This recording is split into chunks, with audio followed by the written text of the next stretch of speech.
Sometimes it's really interesting for me to wander back in my mind to season one.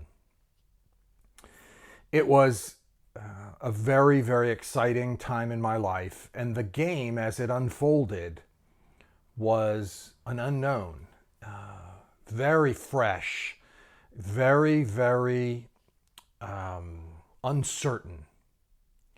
Every choice I made, every decision, every move was something about which I had to spend inordinate amounts of time contemplating in hopes that I would not regret that move or choice or decision sometime later.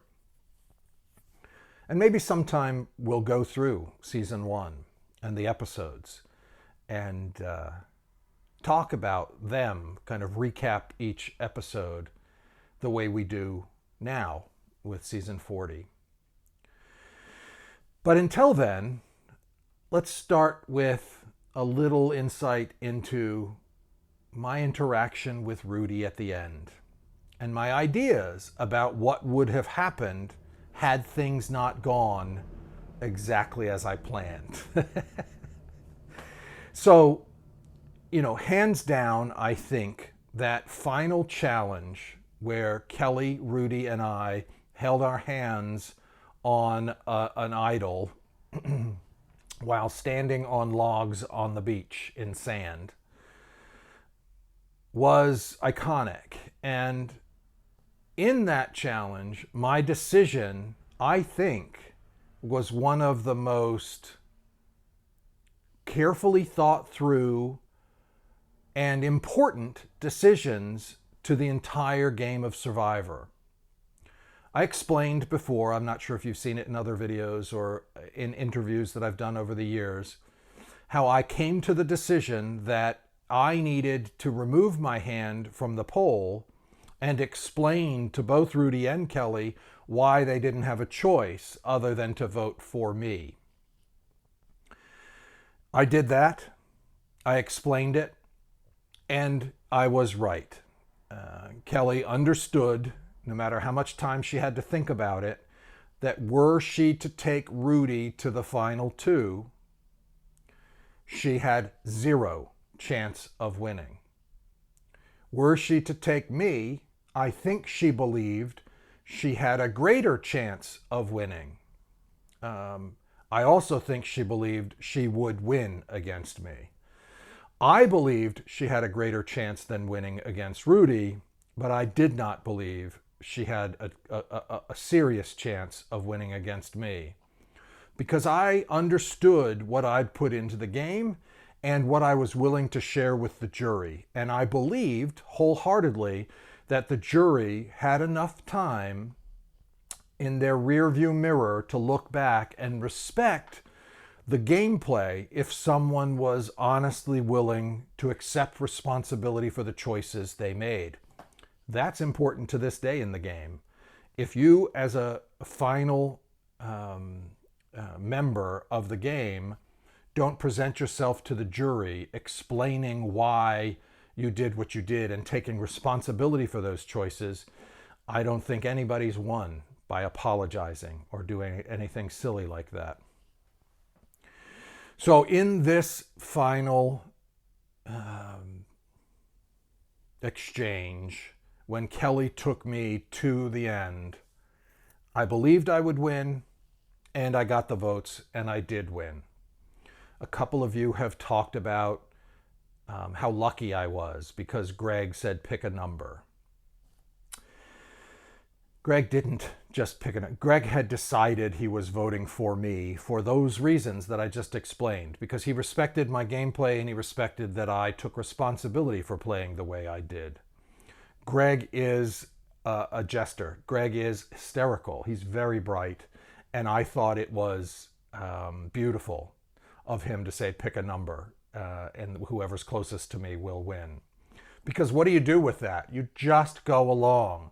If you start arguing with him and have a frustrated reaction or whatever else, then he can change his mind and you're out. You just go along. And he'd already decided he was going to pick me over Kelly for lots of reasons. And so I won legitimately, not because of some luck of a number, as some of the less sophisticated of you who respond on YouTube videos has had to say.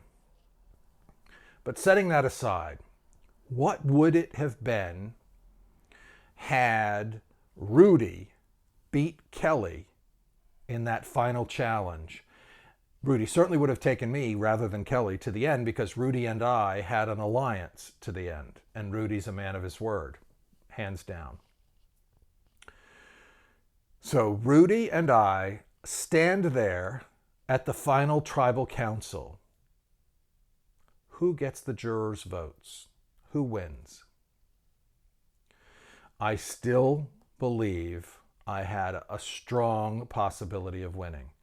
Rudy would have been America's favorite. If the viewers were voting, it would be a different game, and Rudy would win in that scenario without question. No way would I have gotten maybe any votes.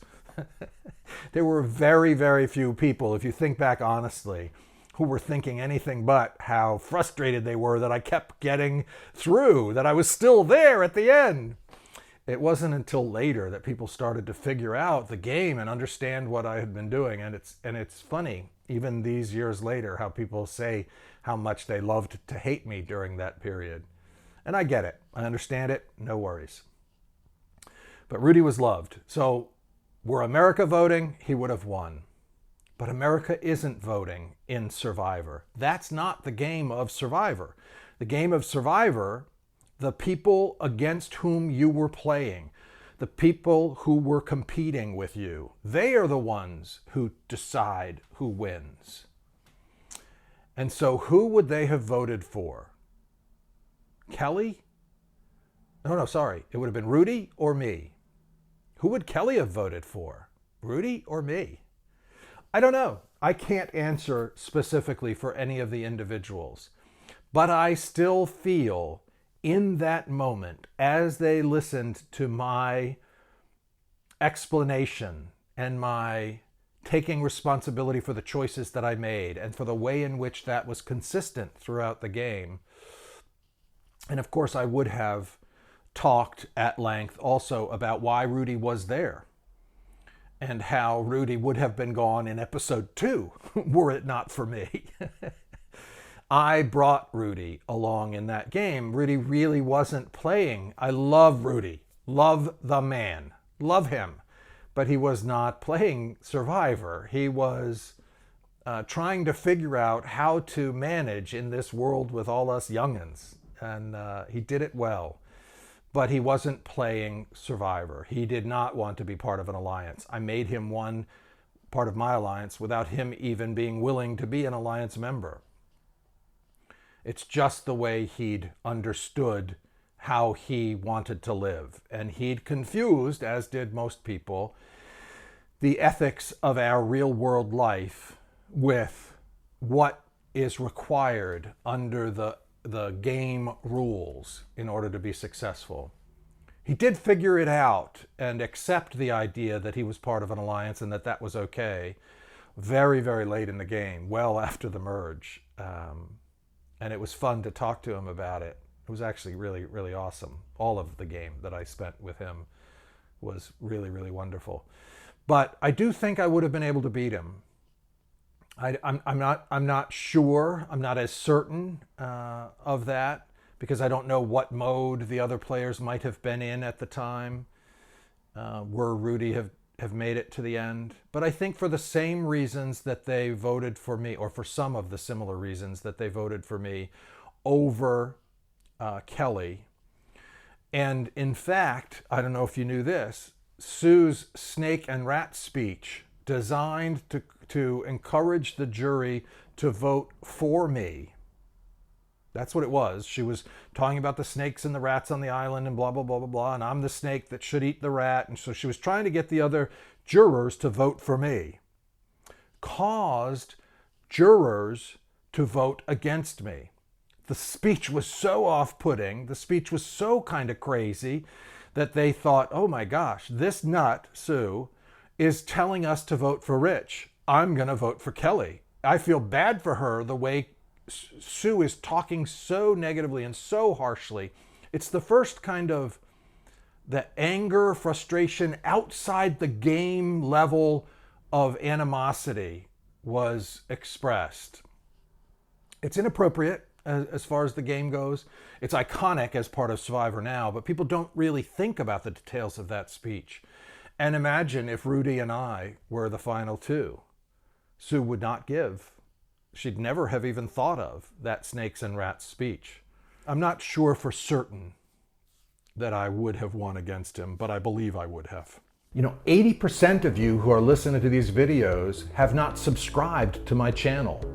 Please subscribe. Just hit the subscription button and hit the notification button, and you'll be informed when I have another video up for you to listen to. After you've subscribed, comment. Comment positively, comment negatively. No holds barred. Just say what you're thinking. That's what will make our exchange even more valuable. As I'm able, I'll create new videos responsive to that commentary. So like away, or dislike, on that rare occasion you may feel the need to do so. But either way, thank you.